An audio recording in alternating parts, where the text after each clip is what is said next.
Hello everyone, welcome back to my channel. I am Kashish Ranjan. आज हम लोग कुछ इंपॉर्टेंट वोकैब करने वाले हैं जो एग्जाम में बहुत ज़्यादा रिपीट होते हैं। तो पहला वर्ड है सर्कमस्पेक्ट। सर्कमस्पेक्ट मतलब होता है बहुत ही केयरफुल होना, कॉशियस होना।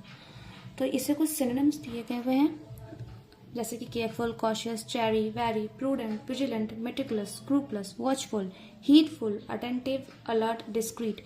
देखिए, डिस्क्रीट में एक स्पेलिंग ये होता है और एक स्पेलिंग ये होता है। ये डिस्क्रीट मतलब होता है केयरफुल होना, पर ये डिस्क्रीट मतलब होता है कोई चीज़ बहुत ही सेपरेट और क्लियर होना।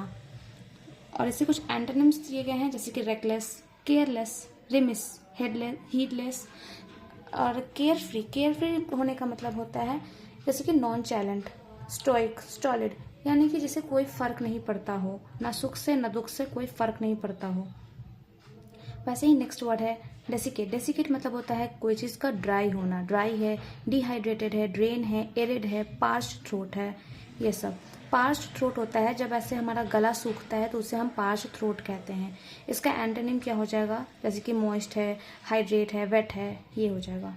नेक्स्ट वर्ड है एनॉर्मिटी। एनॉर्मिटी मतलब होता है जो कि बहुत ज़्यादा बड़ा हो, जैसे कि enormous, magnitude, huge, colossal, gigantic, behemoth, mammoth, cosmic, astronomic, ये सब इसके सिनोनिम्स हैं।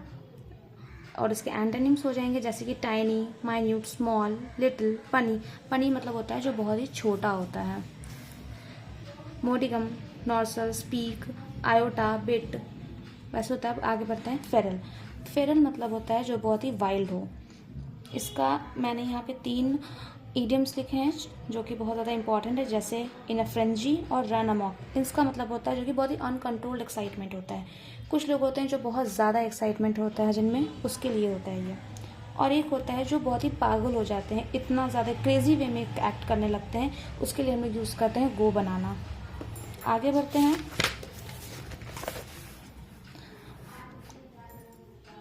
हैं। नेक्स्ट वर्ड है हमारा डायडैक्टिक। इसका मतलब होता है कोई चीज़ एजुकेशनल या पेडोलॉजिकल, इंस्ट्रक्टिव हो। इसका एंटोनिम्स अगर हम बात करें तो होगा एक मिसलीडिंग है, मिस इन्फॉर्मेशन, अनइन्फॉर्मेशन, कन्फ्यूजिंग, ये सब। नेक्स्ट वर्ड है रूमिनेट। रूमिनेट मतलब होता है किसी चीज़ के ऊपर सोच विचार करना, पॉन्डर करना। जैसे गाय भैंसे जो होती हैं वो लगता है जैसे कुछ सोच रही हैं, उस चीज़ को कहते हैं पॉन्डर करना। इसके कुछ फ्रेजल वर्ब्स भी होते हैं, जैसे कि mule over, chew the fat, ponder over, ये सब। इसके लिए हम लोग यूज़ कर सकते हैं इन अ ब्राउन स्टडी। और भी जैसे कि इसके रेवरी। रेवरी मतलब होता है कि जो कि डे ड्रीम करता है, दिन में बैठे बैठे सपने बना रहा है, उसे डे ड्रीम कहते हैं। Dwell on. ड्वेल ऑन मतलब होता है कि बार बार किसी चीज़ के बारे में सोचते रहना। स्लिप ऑन इट मतलब होता है, स्लीप ऑन इट मतलब होता है कि कोई ऐसे चीज़ के बारे में सोचते सोचते सो जाना, स्पेशली नाइट के समय में होता है स्लीप ऑन इट। इसके अगर हम एंटोनिम बात करें तो एंटोनिम हो जैसे कि किसी चीज़ को इग्नोर करना, ओवरलुक करना, नेग्लेक्ट करना। नेक्स्ट वर्ड है एबोरेंट। एबोरेंट मतलब किसी चीज़ से नफरत करना। हम इसे ऐसे याद कर सकते हैं कि भोर में अगर कोई हमें जगाने आएगा तो हमें उससे नफरत हो जाएगी, तो एबोरेंट। इसके सिनोनिम्स हो सकते हैं detestable, loathsome, repugnant, abominable, reproachable, revolting, repulsive, disgusting, despicable, grotesque, gruesome, obnoxious, awful, horrendous, odious, hideous, absalom, appalling, heinous, sordid, hideous, nasty, reprehensible, horrid, dreadful, deplorable, displeasing, distasteful, vile, dire, ये सब हो गए। इन सब का मतलब होता है कि किसी चीज़ से घृणा करना, नफरत करना। इसके एंटोनिम अगर हम बात करें तो इसका एंटोनिम हो जाएगा किसी चीज़ की प्रशंसा करना, प्लीज़ करना, अट्रैक्ट करना, किसी चीज़ की तारीफ करना, प्रेज करना, ये सब हो जाएगा इसके एंटोनिम्स। नेक्स्ट वर्ड है इम्पेरेटिव। इसका मतलब होता है कि किसी चीज़ को मतलब परेशान करना, किसी को तंग करना, पेस्टर करना, बैंजो करना।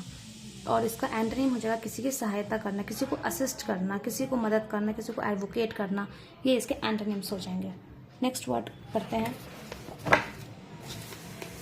नेक्स्ट वर्ड है इनकॉरिजिबल। इनकॉरिजिबल मतलब होता है जिसे ठीक ना किया जा सके, तो इसे हम लोग कह सकते हैं कि होपलेस है,